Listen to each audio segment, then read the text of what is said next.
നിങ്ങളുടെ ഇഷ്ട പരമ്പരകൾ എക്സ്ക്ലൂസീവായി സൺ നെക്സ്റ്റ് ആപ്പിലൂടെ തികച്ചും ഫ്രീ ആയി. ഇപ്പോഴേ ആപ്പ് ഡൗൺലോഡ് ചെയ്യൂ.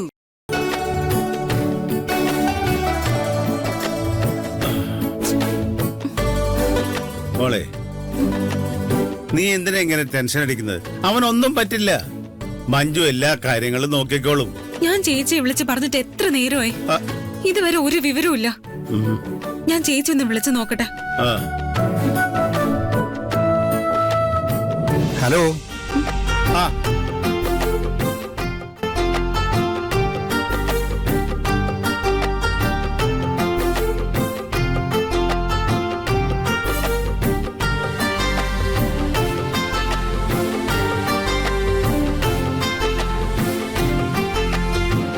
മോന് കുഴപ്പമൊന്നും ഉണ്ടായില്ലല്ലോ അല്ലേ? മോള് വല്ലാതെ പേടിച്ചിരിക്കായിരുന്നു. എനിക്ക് കുഴപ്പമൊന്നുമില്ല. കൃത്യസമയത്ത് ഗിരിയും മഞ്ജുവും വന്നുകൊണ്ട് രക്ഷപ്പെട്ടു. മഞ്ജുവിനെ എല്ലാം വിളിച്ചു പറഞ്ഞത് മഹിമയാണെന്ന് പറഞ്ഞു. താങ്ക്സ്. ഇതിലൊക്കെ എന്താ വക്കീലെ നന്ദി പറയാനുള്ള? എന്നാലും ചേച്ചി ഭയങ്കര പണിയാണല്ലോ ഈ കാണിച്ചേ. വക്കീലിനെ പറ്റി എന്തെങ്കിലും വിവരം കിട്ടിയാ അപ്പൊ വിളിക്കാന്ന് പറഞ്ഞ ആളാ. ഇതുവരെ ഒരു മെസ്സേജ് പോലും അയച്ചിട്ടില്ല. അത് മഞ്ജു ഹോസ്പിറ്റലായതുകൊണ്ടായിരിക്കും. ഹോസ്പിറ്റലിലോ? എന്തു പറ്റി? ഹേയ്, പേടിക്കാനൊന്നുമില്ല. ഗോഡൌണിൽ വെച്ച് നടന്ന ഇടിയിലെ മഞ്ജുവിന് ചെറിയൊരു പരിക്ക് പറ്റി. മഞ്ജുവിന്റെ കാര്യം അറിയാലോ. ചോര കണ്ടതും തല ഇറങ്ങി വീണു. ഗിരി ആകെ ടെൻഷനിലായി ഹോസ്പിറ്റലിൽ കൊണ്ടുപോവുകയും ചെയ്തു. മഹിമയെ കാര്യം അറിയിച്ച് വെറുതെ ടെൻഷനാക്കണ്ടെന്ന് മഞ്ജുവാ പറഞ്ഞത്. ഇപ്പൊ മഞ്ജു വീട്ടിലെത്തിക്കണം. വിളിച്ചു നോക്ക്.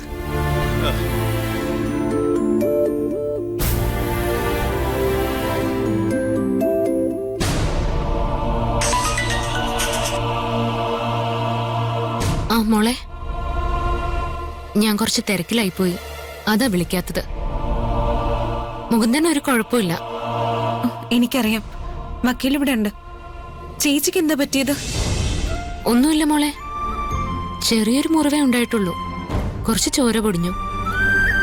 അപ്പോഴത്തെ ടെൻഷന്റെ കൂടെ ചോരയും കൂടി കണ്ടപ്പോ എന്റെ ബോധം പോയി. എല്ലാവരുടെയും മുമ്പില് ഞാൻ വീണ്ടും നാണം കെട്ടു. ഞാൻ കാരണം ചേച്ചി ഒരു അപകടത്തിൽ ചെന്ന് ചാടേണ്ടതാ. വക്കീലിനെ രക്ഷിക്കാൻ വേണ്ടി പോയിട്ട് ചേച്ചിക്ക് എന്തെങ്കിലും പറ്റിയിരുന്നെങ്കിൽ. നീ എന്തിനാ അങ്ങനെയൊക്കെ ചിന്തിക്കുന്നേ? നീ ചെയ്തത് തന്നെയാണ് ശരി. ഈ ജോലിക്ക് ചില റിസ്കുകളൊക്കെ ഉണ്ട്.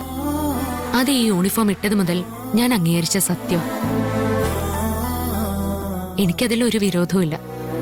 നീ തന്ന വിവരം വെച്ചിട്ടാ ഞാൻ ആ ഗോഡൌണിലേക്ക് പോയത്. ഞാൻ അവിടെ എത്തിയില്ലായിരുന്നെങ്കിൽ ഗിരിയേട്ടന്റെ ജീവൻ അപകടം സംഭവിച്ചേന്. ഗിരിയേട്ടനെ രക്ഷിക്കാൻ പറ്റിയതിന് എനിക്ക് നിന്നോട് നന്ദി പറയാനുള്ളത്. ചേച്ചി ഗിരിയേട്ടനെ രക്ഷിച്ചെന്നോ? എങ്ങനെ? അതൊക്കെ പിന്നെ പറയാം. തൽക്കാലം നീ സംസാരം നിർത്തി പഠിക്കാൻ നോക്ക്. ശരി മോളെ.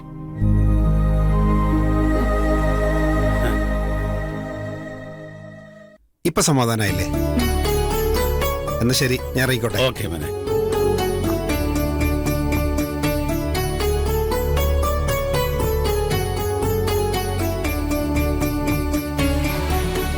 വക്കീലെ,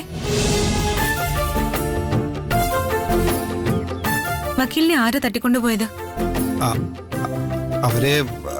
അവരെന്റെ കക്ഷികൾ തന്നെയായിരുന്നു. ഒരു കേസ് തോറ്റേന്റെ ദേഷ്യത്തിൽ ചെയ്ത. വെറുതെ നോണ പറയണ്ട. ഇതെല്ലാം ചെയ്തത് സഞ്ജയാണെന്ന് എനിക്കറിയാം. അയാൾക്കെതിരെ വക്കീലിന് കേസ് കൊടുക്കായിരുന്നില്ലേ? എന്താ കൊടുക്കാഞ്ഞത്? പേടിച്ചിട്ടാണോ? പേടിച്ചിട്ടൊന്നുമല്ല. എനിക്ക് ഗിരിയായിട്ടുള്ള സൗഹൃദം തകരുന്ന ഇഷ്ടമല്ല. അവനിങ്ങനെ ഒരു ആവശ്യം പറഞ്ഞപ്പോ എനിക്ക് പറ്റില്ല എന്ന് പറയാൻ കഴിഞ്ഞില്ല. വക്കീലെ, തെറ്റ് ചെയ്യുന്നവരെ പോലെ തന്നെ കുറ്റക്കാരാണ് അത് കണ്ടിട്ട് പ്രതികരിക്കാത്തവര്.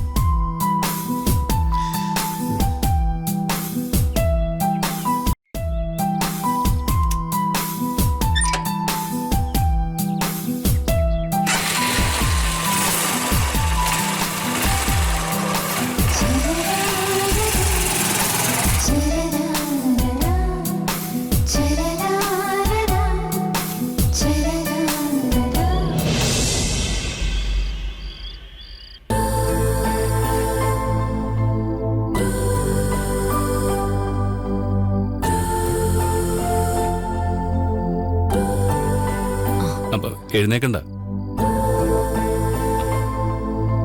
മുറിവ് എങ്ങനെയുണ്ട്? ഇത് കുഴപ്പമൊന്നുമില്ല, ചെറിയൊരു മുറിവല്ലേ ഉള്ളൂ. ഞാൻ ചോര കണ്ടതുകൊണ്ട് ബോധം കെട്ടതാ. നീ അവിടെ വെച്ച് ചെയ്തത് വലിയ മണ്ടത്തരമായി പോയി. ഗിരിയേട്ടന്റെ ജീവൻ രക്ഷിച്ചതാണോ മണ്ടത്തരം? അതെ, അത് മണ്ടത്തരം തന്നെയാ. ഞാൻ ഇങ്ങനെയൊക്കെയുള്ള പ്രശ്നങ്ങൾക്കിടയിൽ കിടന്ന് വളർന്ന ഒരുത്തന് എന്റെ അവസാനം ഇങ്ങനെയൊക്കെ തന്നെ ആയിരിക്കുമെന്ന് എനിക്ക് നല്ല ധാരണയുണ്ട്. പക്ഷേ നിന്റെ കാര്യം അങ്ങനെയല്ല. നീ ഒരിക്കലും നിന്റെ ജീവൻ അപകടം വരുത്തി വെക്കരുത്. എനിക്കെന്തെങ്കിലും പറ്റിയാലും ഒരു കുഴപ്പമില്ല. ഗിരിയേട്ടൻ അംഗീകരിച്ചാലും ഇല്ലെങ്കിലും ഞാൻ ഗിരിയേട്ടന്റെ ഭാര്യയാണ്. ഗിരിയേട്ടൻ എന്നെ ഇഷ്ടമാണെങ്കിലും അല്ലെങ്കിലും ഒരു ഭാര്യ എന്ന നിലയ്ക്ക് എന്റെ കടമ ഞാൻ ചെയ്തിരിക്കും. ഒരു ഭർത്താവെന്ന നിലയ്ക്ക് ചെയ്യേണ്ട കാര്യങ്ങളൊന്നും ഞാൻ ചെയ്യുന്നില്ലല്ലോ. അപ്പോ അത്രയും ആത്മാർത്ഥത ഇങ്ങോട്ടും കാണിച്ചാ മതി. അപ്പോ ഗിരിയേട്ടന് വേണ്ടി ഞാൻ റിസ്ക് ഒന്നും എടുക്കണ്ടെന്ന് പറയാനുള്ള കാരണം കുറ്റബോധം കൊണ്ടാണല്ലേ? എനിക്ക് വേണ്ടി ഒന്നും ചെയ്യാൻ കഴിയാത്തതിലുള്ള കുറ്റബോധം. ഞാൻ ഗിരിയേട്ടന്റെ ഭാഗത്തുനിന്ന് ഒന്നും പ്രതീക്ഷിക്കുന്നില്ല. തിരിച്ച് ഒന്നും പ്രതീക്ഷിക്കാതെ സ്നേഹിക്കാനും മനുഷ്യർക്ക് കഴിയും. എനിക്ക് വേണ്ടി ആരും ഇങ്ങനെയൊന്നും ചെയ്യാറില്ല. എനിക്കതൊന്നും ശീലമില്ല. ശീലിക്കുന്നതാ നല്ലത്. ഞാൻ എന്തായാലും മാറാനൊന്നും പോകുന്നില്ല, ഇവിടെ നൊഴിയാനും പോകുന്നില്ല. അതെ, ഭാര്യയെ സംരക്ഷിക്കാന്നുള്ളത് ഭർത്താവിന്റെ ഉത്തരവാദിത്വം, നേരെ തിരിച്ചല്ല. അതെ, പഴയ ചിന്താഗതിയാ. ഭാര്യ ഭർത്താക്കന്മാര് പരസ്പരം സംരക്ഷിക്കണം. എന്നാലേ ഈ കാലത്ത് അതിജീവിക്കാൻ പറ്റൂ. എനിക്ക് എന്റെ ഭാര്യയുടെ സംരക്ഷണം വേണ്ട. വേണ്ട. പക്ഷേ ഗിരിയേട്ടന് ഭർത്താവെന്ന നിലയ്ക്കുള്ള ഉത്തരവാദിത്വം പോലെ തന്നെ എനിക്കും പോലീസ് എന്ന നിലയ്ക്ക് ചില ഉത്തരവാദിത്തങ്ങളൊക്കെ ഉണ്ട്. ഗിരിയേട്ടൻ എന്റെ ഭർത്താവ് മാത്രമല്ലല്ലോ, ഈ നാട്ടിലെ ഒരു പൗരനും കൂടിയല്ലേ. അപ്പോ എനിക്ക് ഗിരിയേട്ടനെ സംരക്ഷിച്ചേ പറ്റൂ. ഒരു കാര്യം പറഞ്ഞാൽ കേൾക്കത്തില്ല എന്ന് പഠിച്ചിട്ടാണ് വരുന്നെങ്കിൽ ഞാൻ എന്ത് ചെയ്യാനാ?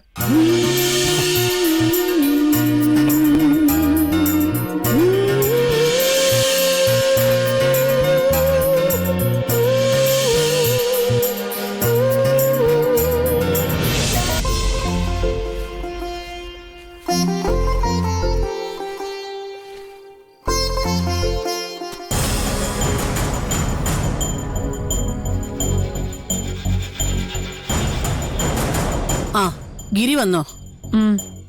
എന്നെ കണ്ടിട്ട് ഒന്നും മിണ്ടാതെ മുഖം വീർപ്പിച്ച നേരെ മോളിലേക്ക് കയറിപ്പോയി. അവൻ എന്തെങ്കിലും കഴിച്ചിട്ടുണ്ടാകുവോ? എന്തിനാ അന്വേഷണം ഏട്ടനെ കുറിച്ച് മാത്രമാക്കുന്നെ? മഞ്ജുവിനെ കുറിച്ചുകൂടി അന്വേഷിക്കാമായിരുന്നില്ലേ? എടി, അവൻ ഇന്ന് മരിക്കേണ്ടതായിരുന്നു എന്നാവും പറഞ്ഞത്. ഇതിനു മുമ്പായിരുന്നു അവൻ അങ്ങനെ പറഞ്ഞിരുന്നെങ്കിൽ എന്തൊക്കെ ബഹളം വെച്ചേനെ. അവന്റെ നല്ലതിനു വേണ്ടി പൂജയും വഴിപാടും ഒക്കെ നേർന്നേനെ. പക്ഷേ അവന്റെ ജീവൻ രക്ഷിച്ചത് മഞ്ജു ആണെന്ന് അറിഞ്ഞപ്പോ എനിക്ക് അവളോട് ദേഷ്യമാണ് തോന്നിയത്. അത് ശരിയല്ലല്ലോ. എന്റെ മകന്റെ ജീവൻ രക്ഷിച്ച ആളോട് എനിക്ക് നന്ദിയല്ലേ തോന്നേണ്ടത്? അമ്മ ഇങ്ങനെ ചിന്തിക്കുമെന്ന് അറിയാവുന്നത് കൊണ്ട് തന്നെയാ അവൾ ഇങ്ങനെ ഒരു നാടകം കളിച്ചത്. ഗിരിയേട്ടന്റെ ജീവൻ രക്ഷിച്ചു എന്ന് പറഞ്ഞ എത്ര വലിയ ശത്രുതയാണെങ്കിലും അമ്മ മറക്കൂന്ന് അവൾക്കറിയാം. അവള് കരുതിയതുപോലെ തന്നെ അമ്മ എല്ലാം കണ്ണടച്ച് വിശ്വസിച്ചു.